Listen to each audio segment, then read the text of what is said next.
Hey, wine businesses, it's time to finish up and submit your 2025 budgets. Are you looking to get your product and message in front of a wine insider audience? Well, consider setting aside a small amount to sponsor the Four Top. We are fun, we are mostly young, and we are a great way to dip your toe into the world of digital audio. I mean, I just planned a 1 year old's birthday party, so I don't know how young I feel. But you are young. I know this, Ruby, because you have told me you drink natural wine and tequila with soda. Yes, but not at the 1 year old's birthday party. I just want to be clear about that. And also, this is not my 1 year old. I should Oh. also be clear about that. Well, anyway, age is relative, but a Four Top sponsorship is a great investment no matter how young you are, even if you're one. I think that's actually maybe the best time to get into podcast advertising. Just email Zoe at thefourtop.org or reach out to us on social media to learn more. Hey guys, do you remember the good old days when $2 Chuck actually cost $2? Oh, $2 Chuck. How many college dinner parties or post-college housewarmings were made perfect by your presence? I miss $2 Chuck, but I can no longer put wine that cheap into my body. And anyway, it's now $3.50, which is totally out of reach. Well, you can multiply that by a cool 10 million, and you could actually own the Charles Shaw Winery in Napa Valley. It's currently for sale for just $35 million. Here, guys, I'm going to send you the link to the Sotheby's listing if you want to check it out. Ruby and I have actually already seen it, and you see, we plan to try and buy the estate. Yep, I'm setting up the GoFundMe as we speak because I need 8 bedrooms and 9 bathrooms all to myself. I just can't sleep in the same bed night after night. Ugh, it's so difficult to do that. Anyway, a little backstory.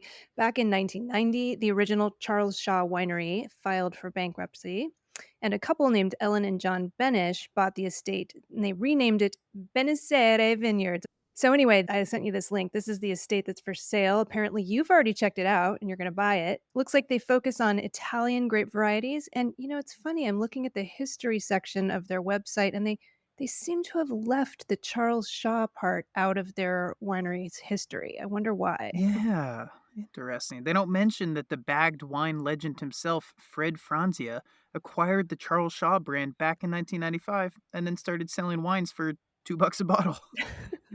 I just want to say that Fred Franzia sounds like a character in like Clue or something. Oh, yes. But just to clarify, if you want to own a piece of history, even though Two Buck Chuck was never actually produced there, you can buy the original Charles Shaw Winery for that cool price of $35 million. Look, folks, this is what you're going to get. You're going to get 43 acres, 6,300 square feet of living space, the aforementioned 8 bedrooms, 9 bathrooms, plus 4 fireplaces and a deck with views of the vineyard and nearby mountains. What more could you ask for? How about a cellar full of Two Buck Chuck?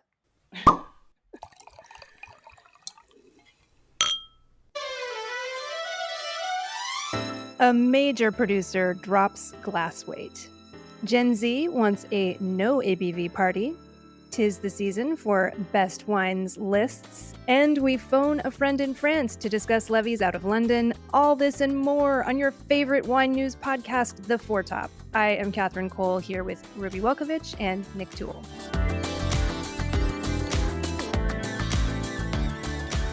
So, folks, I was just recently at a friend's giving party. I actually had two to attend that night, so pretty popular. And the first one had about 65 people at it. 65 I mean, like, thinking of our small New York apartments, but that was it held at a venue? Like, that's a lot of people. No, just at someone's house. It was packed, but it was cozy. But my point of telling you about this is that A, one of my friends made the best turkey that I've ever had. So sorry, mom and dad. And two, pretty much everyone at the event was drinking. I mean, people were various levels of inebriated. Now, I'm all about moderation, so I had 4 drinks over about 7 hours, so I was fine. But other people had a little more fun.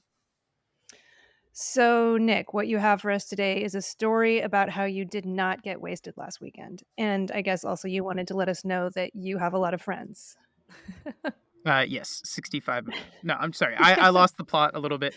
That was just my long build up to a story out of The Drinks Business by Jessica Mason about research suggesting that 21% of Christmas parties in the UK will be dry this year. Seen alcohol, nada. Dry. You Mm. know, this makes sense to me. I definitely see this trend gaining momentum among younger folks. So, Yeah, according to this Drinks Business article, 74% of Gen Zers cite health as their reason for cutting back on alcohol.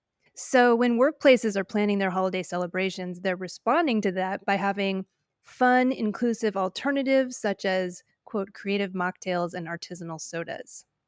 the article also pointed out that companies are choosing to focus on non traditional, unique settings for their parties like industrial warehouses, archways, and trendy bars. We keep hearing about how Gen Z values experiences, and I guess the proof is in the planning, the party planning. I'm curious what an archway is, but maybe that's a British term. But Ruby, weren't you telling us last week about parties in Brooklyn where they only have like THC and psilocybin?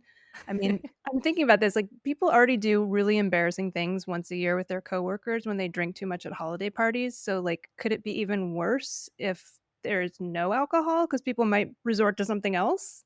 I see where you're going, but at the party there were microdoses of shrooms, so everyone was just like really chill. It was not that kind of party. Oh, I see.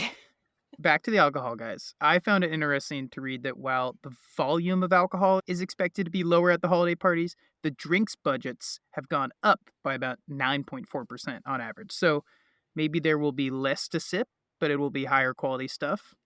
Or, spoiler alert, we will be talking about rising duties on alcohol in the UK later in this episode, so maybe that's already been factored in.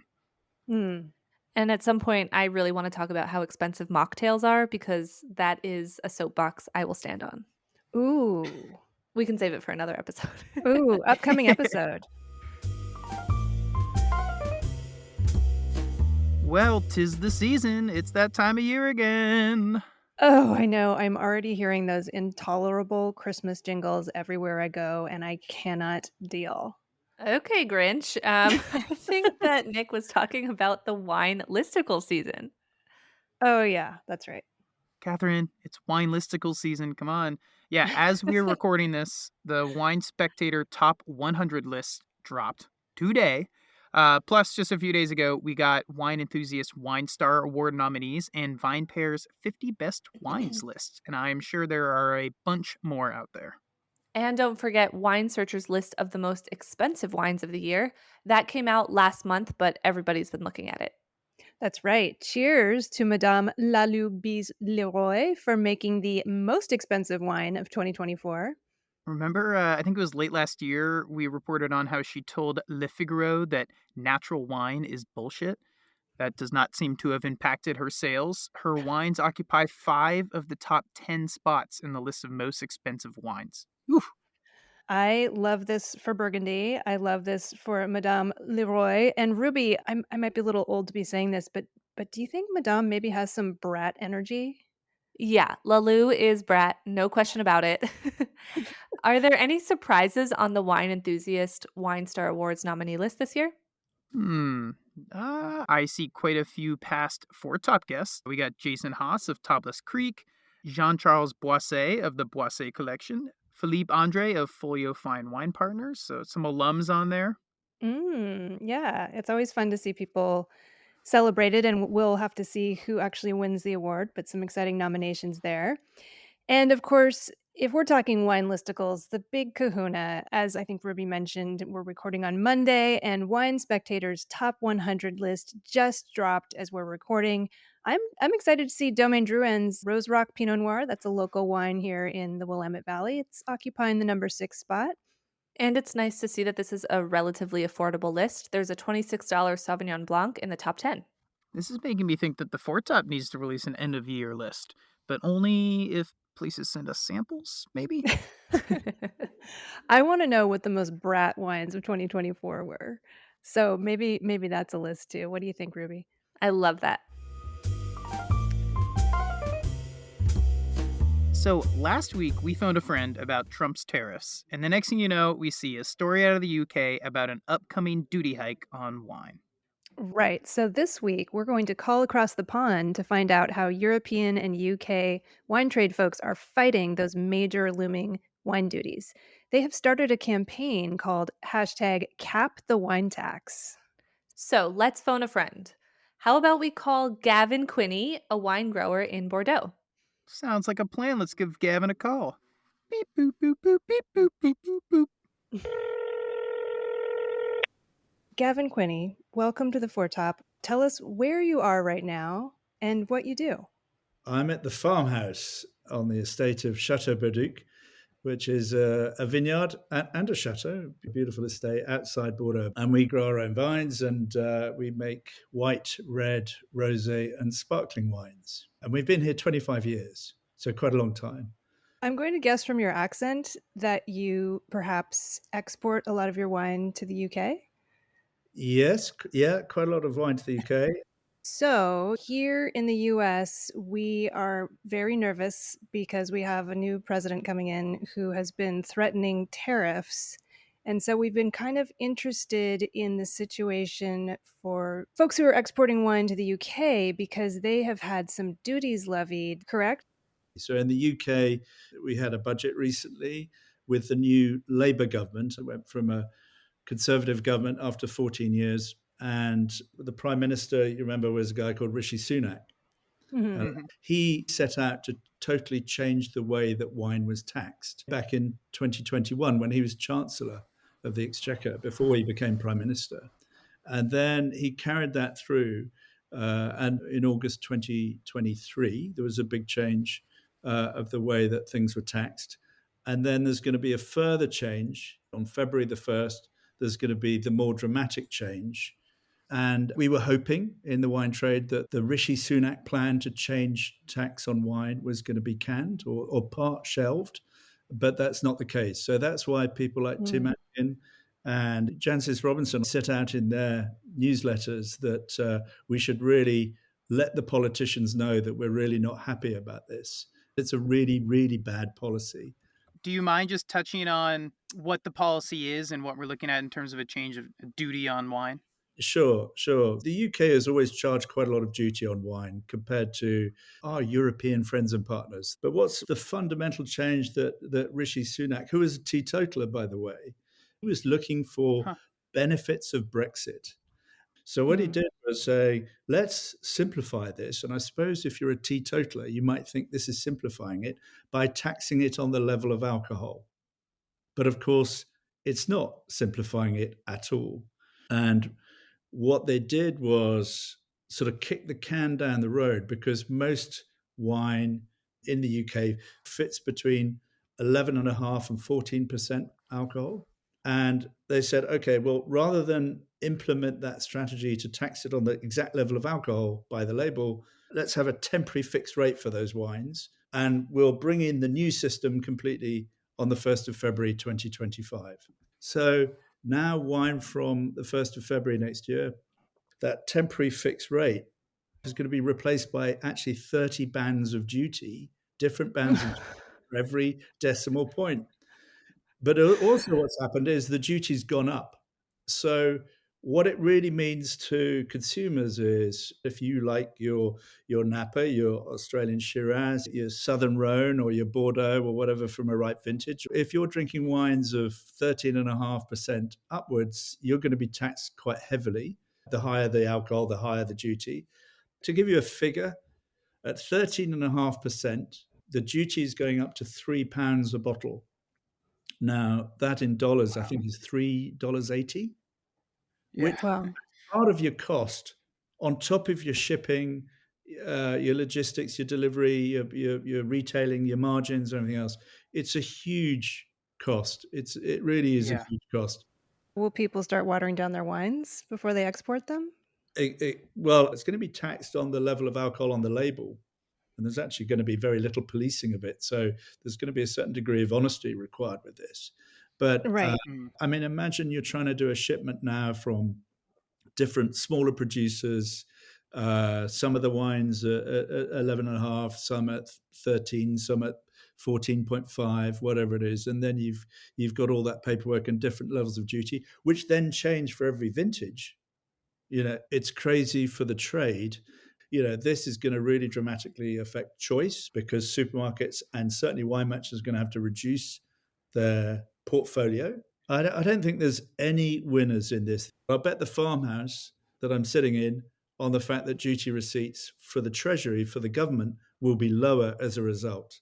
When you talk about watering down, of course, people who are producing now wines for the supermarkets, with vacuum systems and all the rest of it, if you can strip out alcohol, put it back in without adding sugar, if people can produce really great stuff at 8 or 9% or something, great. But I think there's going to be a lot of toning down of alcohol, but especially by the supermarkets and the big suppliers to the pubs and things like that. But I mean, I tasted a big brand, supermarket brand, which had gone down to 11% Merlot the other day, and it was the most disgusting wine I'd ever tasted. Mm. I mean, Mhm. it had clearly been stripped out and sugar been added in, and it was really, really poor. Because they're trying to hit a price point. Yeah, you created a wonderful graphic that Jancis Robinson ran on her website, illustrating this that at different price points, it looks like it's really penalizing, like you said, the supermarket crowd. Those who can afford a more expensive bottle probably won't even notice the extra few pounds. I mean, I'm in Bordeaux, so half an hour away from here is Pomerol, is Petrus, Le Pin, Vieux Hmm. Château-Certain, l'Évangile, La Conseillante, etc. And just next door to there, Cheval Blanc, and so on. This makes no difference at all to wines like Mhm. not at all. But not far from there, and in between here and Pomerol and Saint-Emilion and so on, the bulk price of Bordeaux is kind of on its knees, Yeah.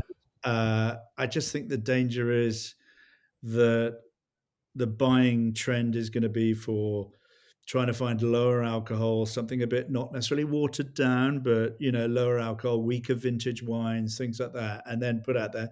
And if Bordeaux is going through a rough patch right now, it's going to go through a rougher patch if people start drinking poor Bordeaux from weaker vintages. Of course, the other beneficiaries of this is the anti-alcohol lobby. They are Mhm. definitely beneficiaries of this. But I think we're going to see a Hmm. lot of bulk wines adapted for the UK market with silly names. Things Mhm. good, nice labels, and all the rest of it. Mhm. But I think it's definitely caveat emptor. Buyer beware. I think we have to be really careful. You have to read the label. Handcrafted by a marketing firm. Yeah, absolutely. It is going to be, there's going to be a lot of that. And I see loads and loads of press releases of lower alcohol stuff at 8% or 9%, 10%. And they're saying, well, we're able to do this without compromising on the quality. And, we still got the characteristics of the delicious Sauvignon Blanc or delicious Merlot or whatever it may be. But really, the other thing for me that gets the whole thing about this is, you imagine all the small producers, not just in Europe, but in the world, actually. When you add, £3 to a bottle, and then you have to add the margins and everything, you end up from what would be sold in Europe for like €8 or €9 at the cellar door or in a wine shop. That's going to be 16 or 17 pounds, Yeah. $20 in an independent wine shop in the UK. That's a lot, and I don't blame the wine shop because they've got to make their margin. But No. when No. you whack that level of duty on, it's going to be, and the extra complications now with Brexit of shipping stuff, and Mm. the extra cost. It's just poor form all round, which is why Tim and Jancis and others are saying, let's have one last try. Let's do a petition, and also sending screw caps and foils. Cap the wine tax. The idea is you send a crushed screw cap, because screw caps are very popular in the UK, or a foil from the top of your bottle to Rachel Reeves at the Treasury. And also we need to write to members of parliament to make them aware that people are unhappy about this. Did Tim and Jan just start that off jointly? Do you know who the? Or did you come up with this idea, Gavin? Tim wanted to send a cork. I said, I just don't think people will send a cork. And I said, let's send a screw cap, because screw caps are, popular, and then the foil capsule. So we Mm. agreed that cap the tax or cap the wine tax would be a better strapline. Well, that does work nicely. And if our listeners in the United States want to support you, they can just post on social media with hashtag cap the wine tax. Because I Exactly. think we might Yeah, need to borrow that in a few months and just change it Yeah, to cap that's cap the true. wine tariffs. yeah, well, We have exactly. And then I don't know who you have to send it to, but yeah, the foil capsule. squashed all the screw cap or whatever. So cap the tariff and pop it in an envelope with the hashtag, and on social media, cap Well, we'll, tax. we'll have to remember to start that off. Yeah.